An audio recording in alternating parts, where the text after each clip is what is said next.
नमस्कार, DNP India में आपका स्वागत और मैं हूं आपके साथ राहुल चौधरी। बात करेंगे लोकसभा चुनाव की। 5 राज्यों में विधानसभा चुनाव का दौर तो जारी है, सभी अपनी अपनी हुंकार भर रहे हैं, लेकिन असल में सबकी निगाहें 2024 के लोकसभा चुनाव पर ही हैं। लोकसभा चुनाव से पहले उत्तर प्रदेश में कांग्रेस और समाजवादी पार्टी में छिड़ी बयानबाजी से सियासी पारा हाई है। दोनों ही दल अकेले दम पर लोकसभा चुनाव लड़ने का दम भी भर रहे हैं। कांग्रेस के प्रदेश अध्यक्ष अजय राय ने जहां सभी 80 सीटों पर तैयारी करने की बात कही है, तो समाजवादी पार्टी भी पीछे नहीं है। इन तमाम बातों के बीच एक सच्चाई यह भी है कि यूपी में समाजवादी पार्टी के बिना कांग्रेस के लिए अमेठी और रायबरेली की सीट जीत पाना भी मुश्किल है। समाजवादी पार्टी से बैर रखना कांग्रेस के लिए भारी पड़ सकता है। अब ऐसा मैं क्यों कह रहा हूं, उसके पीछे का तर्क आपको समझाता हूं। जी हां, जिस तरह से मध्य प्रदेश विधानसभा चुनाव में कांग्रेस ने सपा के साथ गठबंधन नहीं किया, जिसके बाद से दोनों पार्टियों में दरारें बढ़ गईं।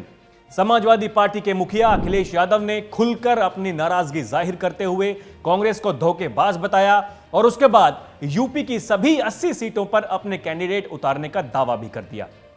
अखिलेश यादव ने कहा कि जो व्यवहार उनके साथ मध्य प्रदेश में हुआ है, वैसा ही यूपी में भी कांग्रेस को देखने को मिलेगा। अखिलेश यादव के इस ऐलान के बाद से कांग्रेस के लिए खतरे की घंटी बज गई है। समाजवादी पार्टी की नाराजगी यूपी में कांग्रेस के लिए मुश्किलें खड़ी कर सकती है। समाजवादी पार्टी के बिना अमेठी रायबरेली भी कांग्रेस के हाथ आना मुश्किल है, क्योंकि पिछले चुनाव के आंकड़े इस बात की गवाही दे रहे हैं। 2022 में हुए विधानसभा चुनाव में कांग्रेस का प्रदर्शन काफी कमजोर रहा था। कांग्रेस को सिर्फ 2 सीटों पर ही जीत मिल पाई थी और उनका वोट प्रतिशत भी मात्र 2.33% ही रहा था। अमेठी लोकसभा सीट की अगर हम बात करते हैं तो यूपी चुनाव 2022 के दौरान यहां कुल करीब 10 लाख वोटरों ने वोटिंग अधिकार का इस्तेमाल किया, उन्होंने वोट डाले। इस लोकसभा क्षेत्र में कुल वोट पड़े, उनमें से 4.19 लाख वोट केवल भारतीय जनता पार्टी के पाले में गए। वहीं समाजवादी पार्टी को 3.52 लाख वोट मिले, बहुजन समाज पार्टी को 46,000 वोट मिले, तो कांग्रेस को 1.43 लाख वोट मिले। अन्य दल और निर्दलियों के खाते में 41,000 वोट गए। इस हिसाब से देखें तो 41.8% वोट शेयर बीजेपी के पाले में गया।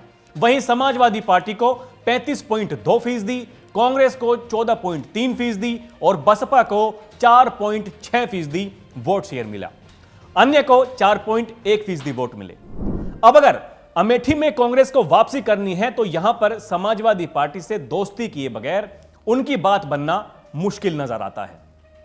इसके अलावा रायबरेली में भी इसी प्रकार की स्थिति बनती हुई दिखाई दे रही है।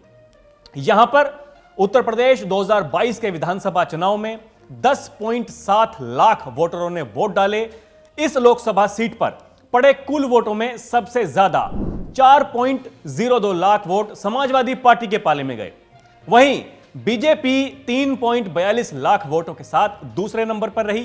कांग्रेस की शीर्ष नेता सोनिया गांधी के संसदीय क्षेत्र में कांग्रेस को महज 1.41 लाख वोट मिले।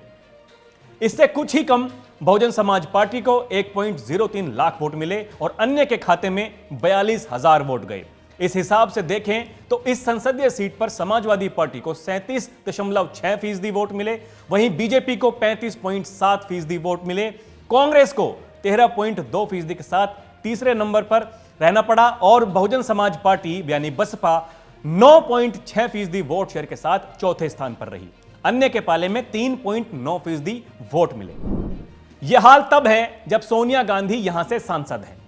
ऐसे में अगर सोनिया गांधी फिर से यहां से उम्मीदवार बनती हैं तो बिना समाजवादी पार्टी के सहयोग से उनका यहां से जीत पाना मुश्किल ही लगता है। ऐसे में यह सीट भी फंस सकती है। यूपी में कांग्रेस भले ही काफी मेहनत कर रही हो, लेकिन जमीन पर कांग्रेस के लिए हालात सामान्य नजर नहीं आते हैं।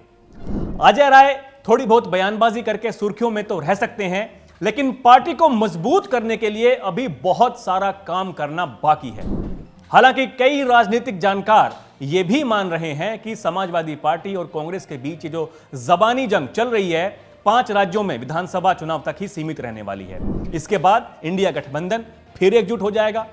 लेकिन यह भी तय है कि अगर यूपी में बीजेपी का मुकाबला करना है तो इंडिया गठबंधन को मजबूत होना ही पड़ेगा।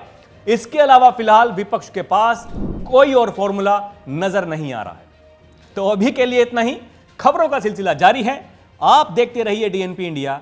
नमस्कार।